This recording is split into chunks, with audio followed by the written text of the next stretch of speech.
और सोच ही रहे थे कि ये सब मैं क्या देख रहा हूँ। इतने में ही कबीर परमात्मा बालक गरीबदास जी को नरक दिखाने ले गए।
नरक के भयावह दृश्यों को देखकर बालक गरीबदास जी भयभीत हो गए और कबीर परमात्मा जी से कहने लगे, बाबा, ये लोग इन आत्माओं को इतना कष्ट क्यों दे रहे हैं? ये सभी आत्माएं अपने कर्मों का फल भोग रही हैं। जब ये सभी नीचे पृथ्वी पर थे और मनुष्य जीवन प्राप्त थे, तो इन्होंने कभी भी शास्त्रों के अनुकूल भक्ति साधना नहीं की। इसलिए आज इन्हें यमदूतों द्वारा इतना कष्ट दिया जा रहा है।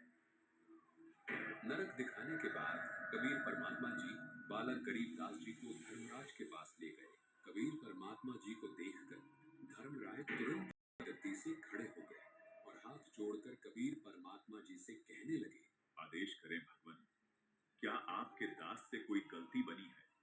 जो साक्षात आपने यहाँ आने का कष्ट किया और जो बालक आपके साथ आया है, क्या ये आपका शिष्य है? बालक शिष्य है। तुम इसका लेखा जोखा देखो और इसका खाता दिखाओ। परमात्मा कबीर जी की ये बात सुनकर धर्मराय जी ने बालक गरीबदास जी का खाता देखा और कहने लगे, क्षमा करें महाराज, इस बालक की भक्ति अभी पूरी नहीं हुई है, इसलिए अभी आप इसको नहीं ले जा सकते। धर्मराय की ये बात सुनकर कबीर परमात्मा जी ने बालक गरीबदास जी के लेखे जोखे की पोथी को उठाया और उसे फाड़ दिया और बालक गरीबदास जी को वहां से लेकर चले गए।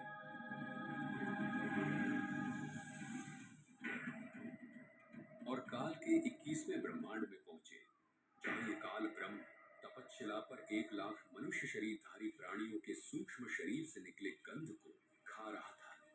इतना भयानक दृश्य देखकर बालक गरीबदास जी ने परमात्मा कबीर जी का हाथ जोर से पकड़ लिया और कहने लगे, ये कौन है? बेटा, ये काल ब्रह्म है।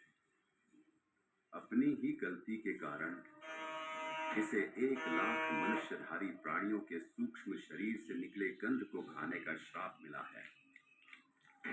यही है वो जो पृथ्वी पर सबको दुख देता है।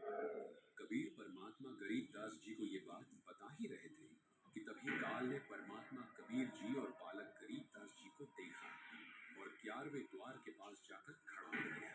ऐसा प्रतीत हो रहा था कि 11वें द्वार से वो उन्हें निकलने नहीं देगा। परमात्मा कबीर जी ने काल ब्रह्म की ये गतिविधि देखी और सतनाम का सुमिरन किया।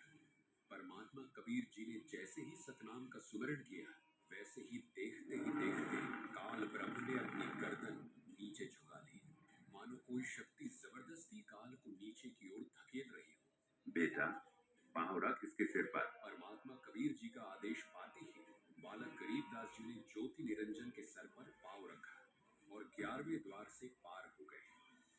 11वें द्वार से बाहर निकलते ही बालक गरीबदास जी और कबीर परमात्मा अक्षर ब्रह्म के 7 शंख ब्रह्मांडों में प्रवेश कर चुके थे।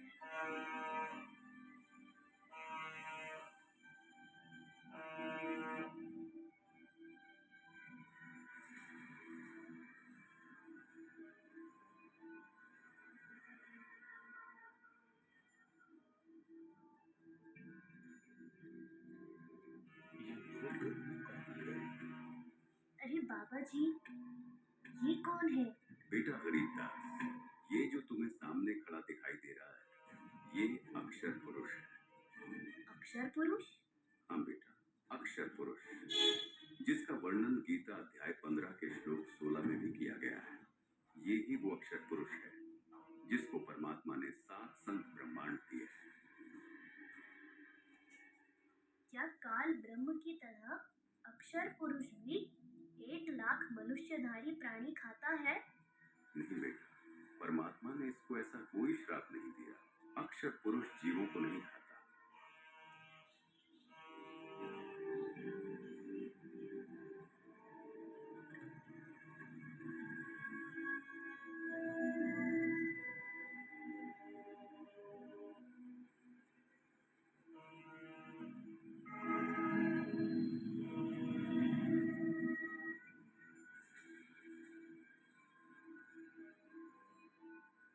लगता है कि ये स्वयं परमात्मा ही आए हैं और अपनी आत्मा साथ लेकर आए हैं।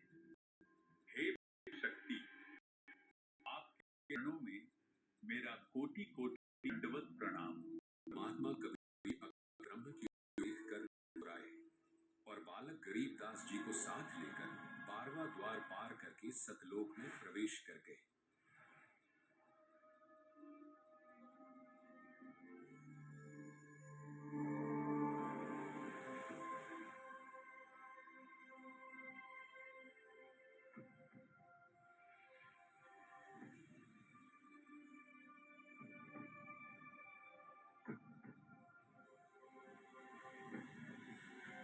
बाबा जी, ये तो बहुत सुंदर लोक है।